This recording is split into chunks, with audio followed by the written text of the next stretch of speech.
Hi, I'm Preston Simic from Garber, Oklahoma. My dad and I rotate crops here in the Garfield County area on about 3,500 acres of cropland.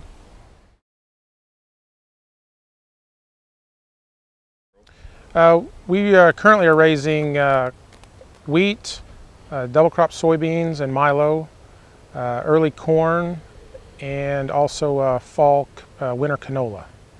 And then occasionally we will plant sesame, but not in the last couple of years. We decided to get into no-till in about 2003.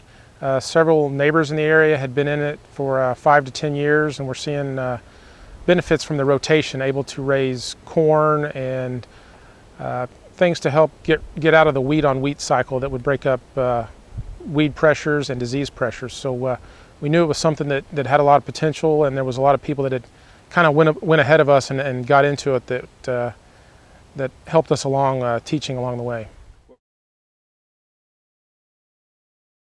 Early on, we had to convince some of our landlords that raising crops like corn or milo in Oklahoma was something that we could do. Previous attempts in conventional till in the 90s generally ended up with the crop burning up. Even if it looked good, we had trouble getting them to head out or getting them to make grain. Landlords knew that and were kind of leery of getting into the rotational part of the no-till.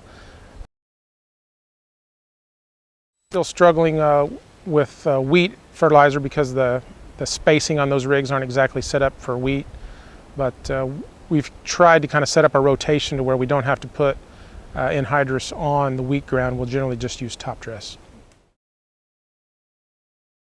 We've got to find ways to conserve water to grow anything in the summer, and with the no-till we've been able to leave enough cover from the rotation to allow crops like corn and milo and soybeans in the summer to have a little bit of a break from the sun on the ground and capture any moisture we've got and keep it from evaporating. So that has allowed us to slowly build enough stuff in the ground to give it cover and keep everything working. A lot of times there's a hard pan still from some of the old conventional till plow pans in this area still, and we're looking at cover crops both to help break that up and to help build some cover and organic matter in our soil.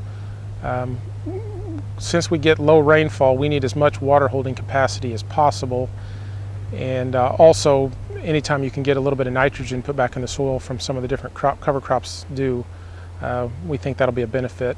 We haven't gotten into it real heavy, but due to drought, but with some rainfall and some new challenges this next couple of years, we're hoping to get into it even more. The main thing I would tell them is look at the big picture.